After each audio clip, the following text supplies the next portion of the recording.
Hi everyone, thanks for joining me today. My name is Ann Crawford and I'm the Reference and Adult Services Librarian of the Ponte Vedra Beach Branch Library.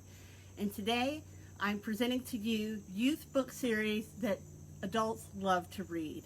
Now you might think, no wait a minute, why would adults be reading youth series? I'm going to take my little sign down here so I don't have an opportunity to blow away. Youth book series that adults love. But ever since a little series called Harry Potter came out in the late 90s, it is unsurprising that there are a lot of teen series out there that have captured adults' attention just as much as it's captured the teens.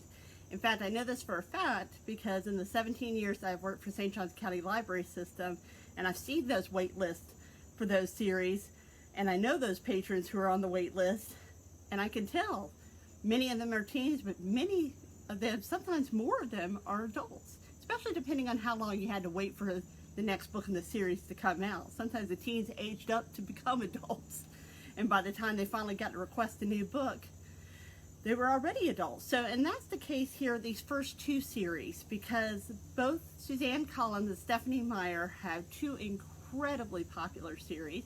Suzanne Collins is known for, of course, The Hunger Games. Stephanie Meyer is known for the Twilight series, and both of those series, for the most part, you really haven't heard anything new from those series in about 10 years. Maybe a little something here or there, but not really anything that fully contributed to the series as a whole. But 2020 was a game changer in more ways than one, and this time we're going to focus on the literary game changes of 2020 and say that both of these authors, whose teens readership, and really adult readership too, but teen readership had long since graduated from high school, put out two brand new books this year, and we're super excited about them. And I know there's going to be a bunch of adults excited about them because I'm an adult who's excited about them, and I know there are other adults that are too. So if you're an adult that enjoys teen literature, or you're an adult that has a teen at home, or maybe you're an adult that was a teen when these books last came out and now you're an adult, I encourage you to zoom in on the books that I'm going to present today and get your devices out and get ready, get that library card out and be ready to request these books because you're not going to want to be last on the list.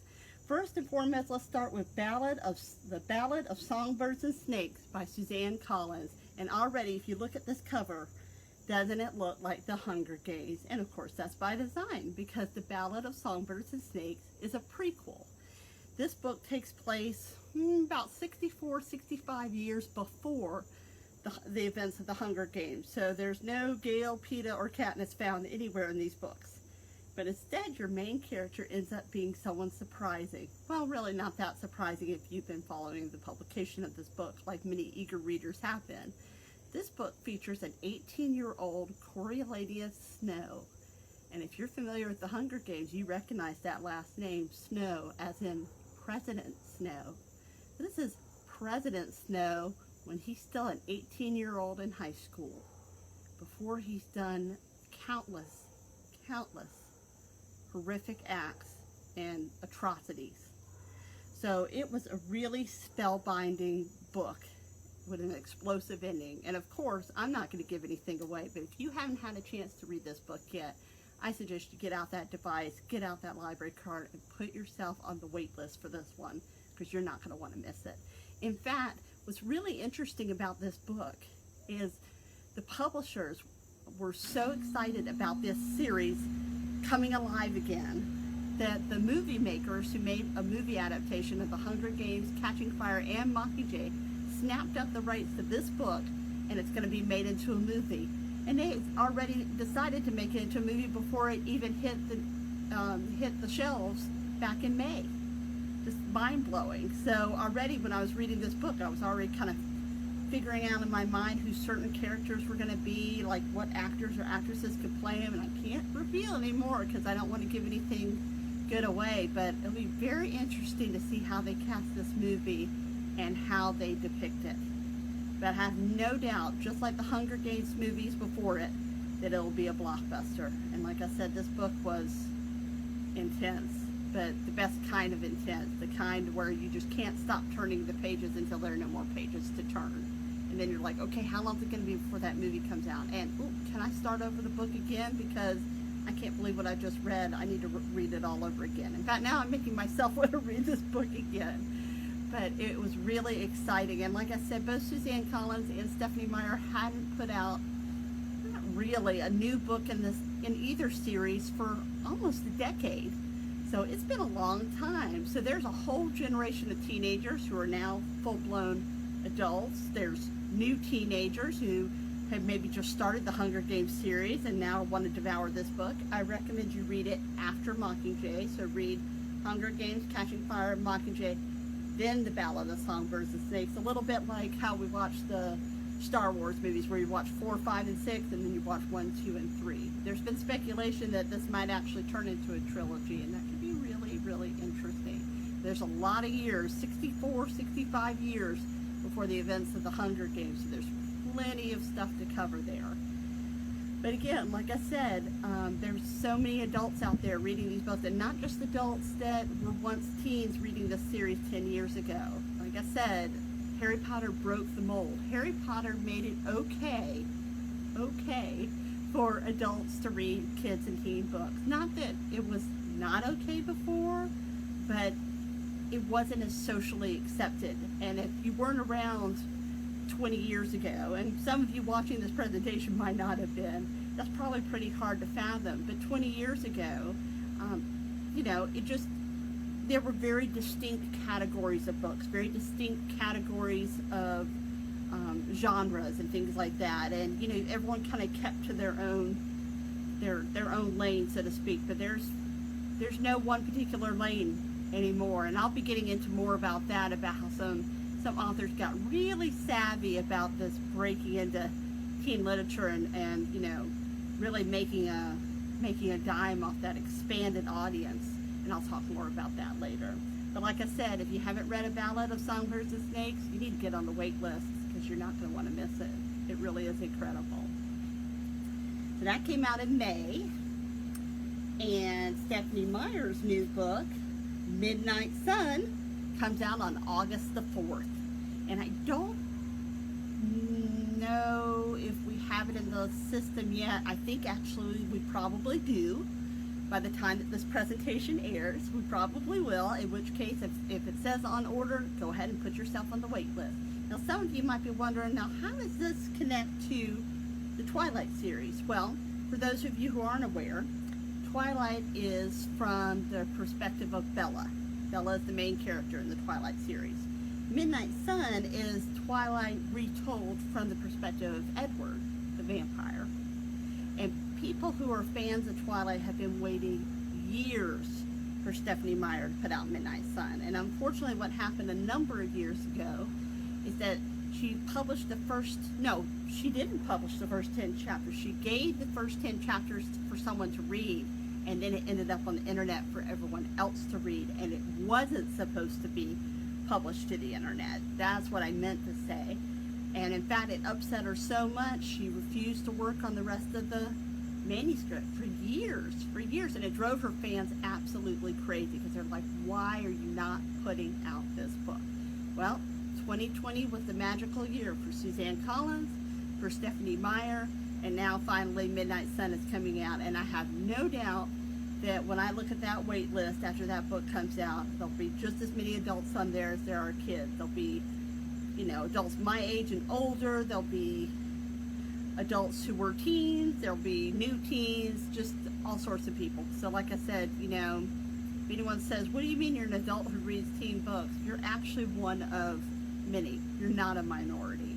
So again, if you've been eagerly awaiting this series, of course, your local library, St. Johns County Public Library System, will be picking it up. We really pride ourselves on making sure that we're staying up with all the hot new releases, popular authors, popular series, books being made into Netflix adaptations and movies and Hulu adaptations. So that's a little bit of our bread and butter. We're very proud about that. Now, I'm not going to say a lot about Harry Potter, because I've already talked about how Harry Potter was kind of the grandfather of this whole thing. You know, standing on the shoulders of giants is what all these other book series are doing, they kind of owe their debt to J.K. Rowling for breaking the mold, for showing that books don't have to fit in precise age categories. They can have universal appeal. It's not to say we didn't have books before they had a universal appeal. We definitely did. But I think more so now than ever, we have books and then, of course, movies, TV shows, miniseries, etc. that get made from those books that have much broader appeal than they ever did before. Now, you may be looking at this Harry Potter cover and thinking to yourself, gosh, that's Prisoner of Azkaban. That's kind of scary looking. That's kind of grim. Well, there's a reason for that. Remember what I said in 1998, or maybe it's 1997 when it came out over in England, because they got, of course, J.K. Rowling is English, and the book series came out there a year before it came out here. And when it first came out, like I said, there was this weird taboo about why would adults be reading children's books. Unless they were reading them to children, why would they be reading children's books? So over in England, they have what's called the Tube, which is basically our form of subway. And the publishers thought, maybe adults won't want to buy these books because they won't want someone else looking at these little childlike covers and be like, what are you doing reading a children's book? Which again, we wouldn't even blink twice today. And of course, you know, some of you might be saying, well, why didn't they just download it as an ebook? Believe it or not, ebooks didn't exist at that point. I know, mind blowing, mind blowing. So the option was at that time, was an adult going to feel uncomfortable, uneasy, have people make remarks at them for reading a children's book? Or were the publishers going to get savvy and print all of the Harry Potter books with adult covers? And so that's what they did. So adults could read Harry Potter on the Tube or wherever, and nobody would, you know, bat an eyelash because this is a very grown-up looking cover. Now, they didn't do that over in America, which I thought was really interesting. We didn't have two sets of covers. We just had the one by Mary Grand Prix, who did a wonderful job with all of the Harry Potter covers. But it just goes to show, have you noticed that all of these series that I've mentioned, that I'm going to mention, none of them have adult covers. They're all just one cover, and anybody and everybody who's interested in reading buys them. And as a librarian and an avid reader myself, I love that. I just love it. It's like, if it interests you, read it. Who cares if it's for kids or teens or adults? If it's something that you're interested in reading, read it. Absolutely. All right, now, as I said, a lot of these books, another trend that's happened with a lot of these books is everything is getting optioned these days. Everything is being adapted. Now, it used to be just, you know, books would get picked up for, say, maybe movies. You know, a book would become a movie, and that was a thing. But now that we have all these television shows on all these different channels, both, you know, basic cable as well as paid cable, we have, you know, Netflix where you can stream things. You've got Hulu where you can stream things. You've got Amazon Prime where you can stream things. I mean, there's so many different ways to access media these days that publishers and those in the entertainment business just couldn't resist. So I'm just about to show you a whole bunch of series that ended up becoming TV shows, miniseries, movies, you name it. And once again, not just with teen appeal, but with adult appeal as well. Now, this is a slightly older series, Gossip Girl. You may recognize these actors and actresses. And again, it's one of those things where what's old is new again, because Gossip Girl probably was in its heyday maybe about 10 years ago, and now they're going to reboot it. Because that's another thing we love to do, apparently. We love to reboot things, and sometimes with success, sometimes not so much. We'll see. It feels a little soon to be rebooting this series, but who am I? What do I know? So anyway, Gossip Girl was first a series by Cecily von Ziegler. I think I got that right. Cecily von Ziegler. And of course became a very popular adaptation on TV at the time. And now, of course, all the teens that watched this when it was on, and the adults, are now all adults. And then the reboot will come out, and then that'll get teens current teens interested in it who will go back and read the series, and adults who will go back and read the series, and, you know, it's just an endless loop. So, you know, these publishers and people who make all these adaptations have really hit the gold mine because there's just so much universal appeal. So, like I said, you know, never count something out and say, oh, they'll never publish another book in that series, or, oh, yeah, that TV show was on like 10 years ago. It's, you know, it's a thing of the past. It's never a thing of the past. Just about everything seems to come back around at some point. So let's see what we've got next here. We've got, Pretty Little Liars. Now again, Pretty Little Liars reminds me almost of a teen version like Desperate Housewives. And again, all of these shows have kind of crossover appeal. You've got adults watching teen things, teens watching adult things, sometimes adults and teens watching the same thing, and maybe having very different reactions to it. And Pretty Little Liars was again a very popular series about 10 years ago.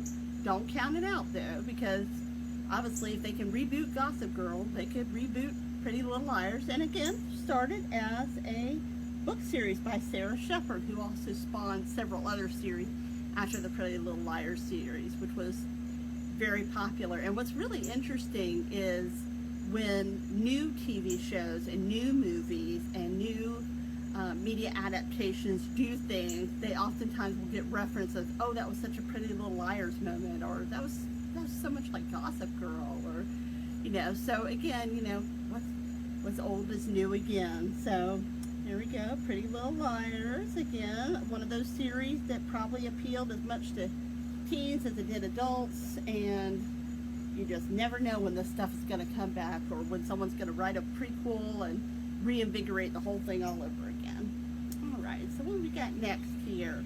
Riverdale. Okay, so, you know, the Archie comics brought to life with this particular cover is a prequel novel that we have in the library system. So Riverdale, and what was interesting about Riverdale for adults, once again, they're really smart about this.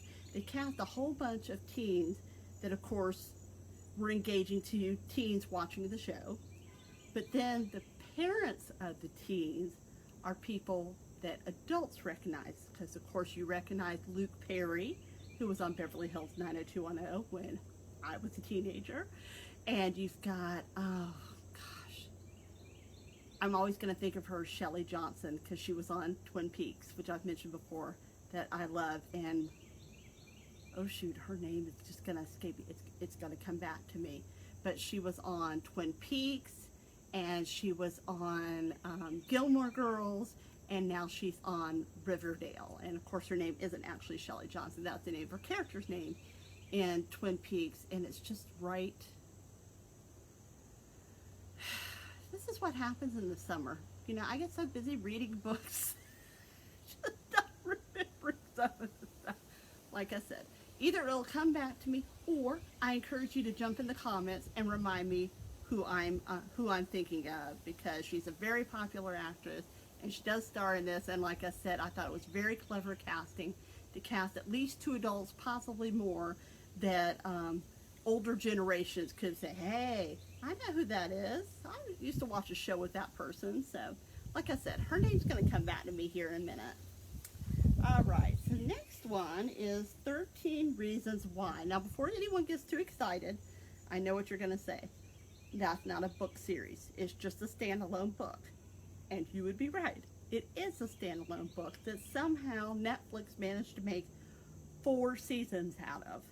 Now, not 4 seasons out of this one book. The first season was based on this book, and then the following 3 seasons, the last season of which aired in June, are now all out on Netflix and took you beyond this this one story. There's camps of people who are glad that they went beyond the first story, and others who feel like it should have been a limited series as it was originally designed, and they should have just done the first season, which was based on the book, and just called it quits. So you'll get a lot of that with adaptations about, you know, sometimes they don't get the characters right, sometimes the plots get moved around, sometimes they stay a little too long at the party, and everyone has a differing opinion. And now with the internet, of course, more so than everyone. Everyone can weigh in on their opinions about everything, for better and for worse. So again, the book isn't a series, but it did get adapted for Netflix, and it became a series. And again, one of those series that had adults and teens both turning in, had been a little controversial, obviously at times, for good reason, but also opened up the conversation about mental health, which that in of itself is not a bad thing. So again, several of these series intrigued me because they could be, depending on the relationship between the parent and the teen, there could be an opportunity for parent and teen to both watch these shows or watch these movies or read these books or do all of those things and then talk about it and just kind of share what they thought and just see where the differences come out. I think that's really interesting. I remember my brother Frank, who is 3.5 years younger than me and a foot taller, and he and my parents, after I went off to college, used to watch Homicide, Life on the Street, when he was in high school. I know, it's like, whoa. But my parents will tell you it was a really great show to watch with Frank because it was a leaping off point to talk about some other tricky topics in a way that wasn't right about Frank. It was about something else, and they both could talk about it and have some distance from it. So that's what some of these books and series are so great in doing, is just opening up that conversation.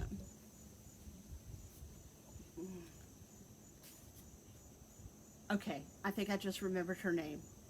Not Shelley Johnson. She was Shelley Johnson in Twin Peaks. It's Machen Amick. That's her name. Machen Amick and Luke Perry were both in Riverdale, and they were both people that Gen Xers and Boomers could recognize from older TV shows. I knew I'd get there eventually. I just didn't know how many books I was going to have to talk about before I did. So thanks for hanging in there with me. Next is Divergent by Veronica Roth. This series came out just a little bit after the Hunger Games, and it very successfully, in terms of the books anyway, rode that crest of dystopian fiction. There was a period of time where dystopian fiction was like the hot thing, and I'm not saying it's necessarily completely gone away, but there was definitely, it had its heyday. And while the Divergent series ended up being very popular, although that ending in Allegiant was very polarizing, and that's all I'm going to say about it, because no spoilers here. Librarians are very anti-spoilers because we would never want to ruin your anticipation of a book. And unfortunately, the Divergent series struggled in the movie theaters. The first movie was, I'd say, pretty successful. The second movie changed some elements and wasn't quite as successful. And then they got to the third movie, Allegiant, and unfortunately they made the decision, like Harry Potter did, like the Hunger Games did, to split the last book into 2 movies. Although Harry Potter, at least, that 7th book definitely has made sense to probably split into 2 movies. And unfortunately here it just seemed like a cash grab. And it ended up being so because they made Allegiant Part 1 and then they never made Part 2. But you can read the series. You can read the complete series. We do own it, and despite that polarizing ending, it is a very fascinating book, and it's not surprising to me why it was so popular both then and now. So Divergent by Veronica Roth, like I said, if you're loving dystopian fiction, there's a lot of that, and it's one choice can transform you, and indeed it can. So this is a perfect example of never judge a book by its adaptation, because an adaptation sometimes can really let you down. Don't let it discourage you from reading a really intriguing series. Alright, let's see what we got going on here.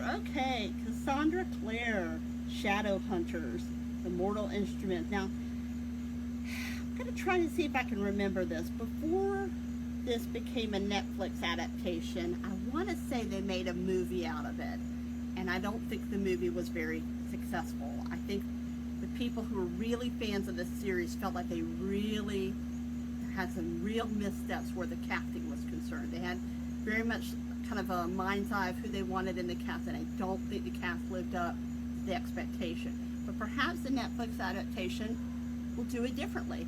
because one of the great things about these streaming agents, Netflix, Hulu, Amazon, is sometimes they have a little bit more freedom, if you will, than a traditional box office movie hit would. In fact, sometimes instead of making just a movie, they make like a limited series, and a limited series allows you to really deep dive into the characters and the plots and the settings, and you really get it kind of live in that world for more than just an hour and a half or 2 hours. So fingers crossed that that goes off really well. Cassandra Clare is, of course, very popular. We own all of her books. She is one of many of these authors who's on what's called an automatically yours list. Now we have an automatically yours list for adult authors, and it's almost 500 authors strong. And it means that anyone who's on that list, we automatically get anything they publish in hardcover that's fiction. And the same is true for the youth list. Is that I don't think we have quite 500 authors on it, or maybe we do, I don't know, I would have to go back and count. But again, we get everything that they publish. So Cassandra Clare's on there, so anything new that she publishes in hardcover, we get it.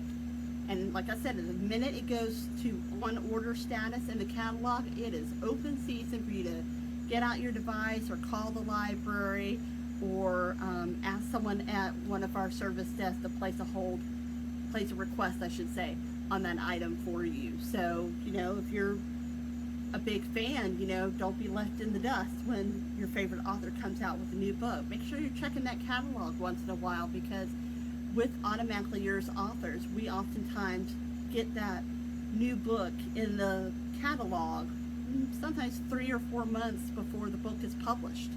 So, you know, the minute it hits there and it says on order, get right on that.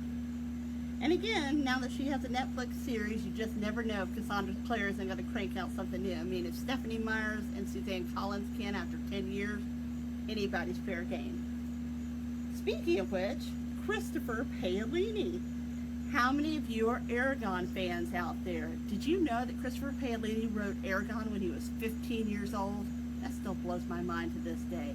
And this is his new book coming out this fall. Now, not a part of the Eragon series, but it is a new book by Christopher Paolini. He hasn't put out a new book in ages. And what's interesting about this is I still can't tell by the write-up that I've been reading in the professional journals that we get that have all the write-ups of all the books that are coming out on the market in 3 or 4 months, the book reviews that we read to help us decide what to buy for the library. I'm still not entirely positive whether he wrote this for teens or he wrote this for adults, but I do know it'll be of interest to teens and adults, so he won't lose whichever way he goes. But this is another example of an author that just really, yeah, he blew our minds when he was 15 years old, and now, you know, here he is writing another book. And so again, if Christopher Paolini is up your alley, he'll be putting out this new book in September of this year. Oh, time for our secret word. I'm going to bring this up a little bit closer. So this is Best Summer 10. Best Summer 10 is your secret word. If you're part of our summer reading program, if you type in Best Summer 10 and log in, you can get 50 points just for watching this presentation. So don't miss out on it. Make sure you get Best Summer 10 and get in on that, because you won't want to miss it.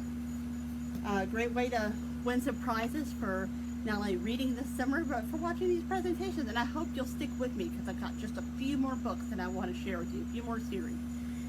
Speaking of which, Rick Riordan. Talk about someone who has the Midas touch. I have not met a Rick Riordan book yet that did not have a gigantic wait list and did not circulate the moment it came into the library. I mean, never have I checked in a Rick Riordan book that was new and it went to the shelf. It immediately went on to somebody who had requested it.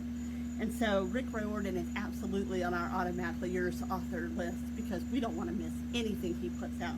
This is the illustrated version of The Lightning Thief, which is the first of his Percy Jackson series, which was very popular.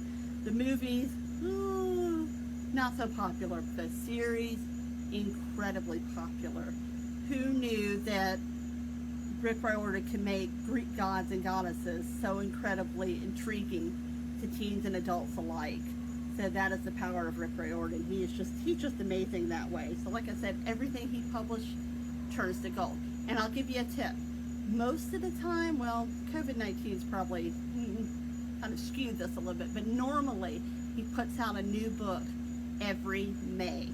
So I would recommend maybe sometime around next March, start looking in our catalog and seeing if Rick Riordan's got a new book that's coming out, because since he's on our Automatically Yours list, he'll be there in the catalog, and you can put a request on it. You won't want to miss that. I mean, he's got the Percy Jackson series and 4, 5, 6 other series he's got going on, and all of those books get read.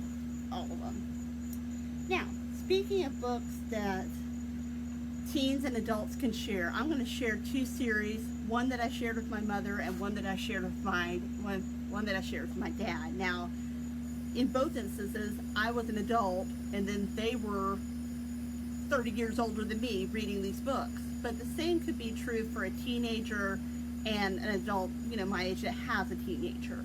So, you know, it could work either way. But they're great cross-generational books. This one's a Sisterhood of the Traveling Pants by Ann Brasheris. Now, I liked the first movie. I was disappointed by the second movie because the first movie featured this book. The second movie blended the second, third, and fourth books together, and I was a bit disappointed by that. But still worth watching. But a totally fun series, a great, you know, mother-daughter read for an adult and a teen, or in my case, 2 adults. In fact, if you're familiar with my mother, she is part of the Sisterhood of the Traveling Plants. Kathy Snyder, my mom, and Marilyn Smith, who looks like she should be my mom. And that's how they got the idea for the name of their ensemble. Instead of being the Sisterhood of the Traveling Pants, they're the Sisterhood of the Traveling Plants. But it really is a fun series by Ann Brasheris, and she wrote the first 4 books in the series, and then the 5th book takes place 10 years later. So I thought that was really intriguing. So you actually follow these girls from high school, and then you jump ahead to their late 20s. So intriguing, for sure. So that was something I shared with my mom. Now with my dad, as I mentioned in a previous presentation for Father's Day, my dad introduced me to the 5th wave, which blows my mind to this day, because I was a youth services librarian at that time. My dad reading a teen book, knowing the teen book, reading it before me, inviting me to read it, was just, whoa. But it was so worth the read. We read all 3 books. We went to see the 5th wave movie in the theaters. Definitely not as good as the book. Still fun to watch, but the series was gripping. It was just, as I said in a previous presentation, it was just one of those series that you'd be driving down the street and you could see it all in your mind's eye. Post-apocalyptic. What happens when the aliens decide that they want your planet. And they don't want to destroy your planet, because you don't destroy what you hope to acquire. They want to get rid of the rats. They want to exterminate the rats so they can move in. Only the rats are us. So the 5th wave is seriously heart-pounding, and like I said, just spellbinding. I don't walk outside at night and look up at the stars and not imagine the, as they describe it, the mothership majestically sailing across the sky. So definitely a series to check out. And again, so much fun for both my dad and I to read. And again, it could be a dad and teen reading together, or a mom and teen, or whoever you want. It's just a really good series. So that's the 5th Wave by Rick Yancey, and this series was also a Florida Teens Reads book. So there's that. Now, last but not least, I mentioned earlier in this presentation that some of our authors got really smart and realized, hey, this young adult market is hot. Because whenever you put out a young adult book, not only did the teens read it, the adults read it too. So you get double your readership. So several adult authors said, hey, I've been writing for adults. What if I write for teens? Not only will I get the adults that already read my books, my readership, my current readership reading my teen books, but I might get some teens starting to read my books, and then as they age up to adults, maybe they'll read my adult books. I mean, just a win-win all the way around. So I made a list of a handful of authors that decided this is a market they wanted to get in. Now you may be thinking, how does an adult fiction writer write for teens? Although, J.K. Rowling wrote for children and she wrote for adults. So it's not that you can't do it, but they had a really easy way to do it in some instances, and that was, well, I've got this really wonderful character that all my adult readers just love. Why don't I make a series of books, not prequels necessarily, but a series of books featuring that character as a teenager, kind of an origin story. How did they become that adult detective that my adult readership loves? Well, let me take them back to when they were teenagers. So you've got Carl Hyacin, James Patterson, Robert B. Parker, John Grisham, David Baldacci, Dave Barry, Candace Bushnell, Meg Cabot, and many, many, many others. All of them got smart and thought, hey, I've got an adult readership, why don't I get a teen readership too? And they were successful at it as well. They were absolutely right. Their adult readership went back and read those teen books. Teens picked up those books and enjoyed them, aged up to adults, and started reading the adult books. So, pretty clever if you think about it. So if you're a fan of any of those authors, now you know they also have teen books out there, in many cases featuring a younger version of that favorite character you love reading about. So give it a shot. Last but not least, I'd like to ask you to please share, like, and comment on this video. That helps us get more viewership, and be sure to comment and let us know any future presentations you'd like to see us do. We're open to your ideas. We're here for you. So share, like, and comment on this video. Also, please know that in addition to watching our videos on Facebook, you can also watch them on YouTube. Just go to our library's channel, SJC Library Vid. That's SJC Library Vid. And you can see all of the presentations we've made all the way back from March through now, July. So definitely check it all out, because there may be some presentations that you missed. And any presentations that took place in June or July have secret codes that are eligible for you to redeem as part of our summer reading program for kids, teens, and adults. So don't miss out on doing that either. Last but not least, I wanted to make sure that I promoted our Zoom book clubs. Right now, we're not able, unfortunately, to have our traditional book clubs at the library due to COVID-19 and social distancing and all these different things. So we've decided to give technology a whirl, and we're doing Zoom book clubs. And Zoom is a free app that you can add to your phone or your device. It's not as scary as it sounds. We're using it for our meetings since March, and it's been very successful. And this is a way for you to, from the comfort of your own home, see everybody in the book club and participate in the discussion about the wonderful books that you read. And all of it, it's kind of like almost when you've ever seen the Brady Bunch, where it has like the 9 pictures and it's all the kids and the 2 adults and Alice in the middle. That's what it looks like Zoom is. There's all these little rectangles and your face is up there with everybody else's, and people can, kind of raise their hands and get called on by the moderator. Everybody can contribute. Everybody can kind of see one another from the safety and ease of your own home. So if you're thinking, wow, I really want to get in on that, but I don't know if I know how to make Zoom work, or I need someone to walk me through it, please don't hesitate to call one of our library branches or contact us on Ask a Librarian. We would be happy to walk you through it, and we really hope you'll join us for those lively book discussions. So again, my name is Ann Crawford. I'm the Reference and Adult Services Librarian at the Ponte Vedra Beach Branch Library. Thanks so much for joining me today, and happy reading. I'll see you next time.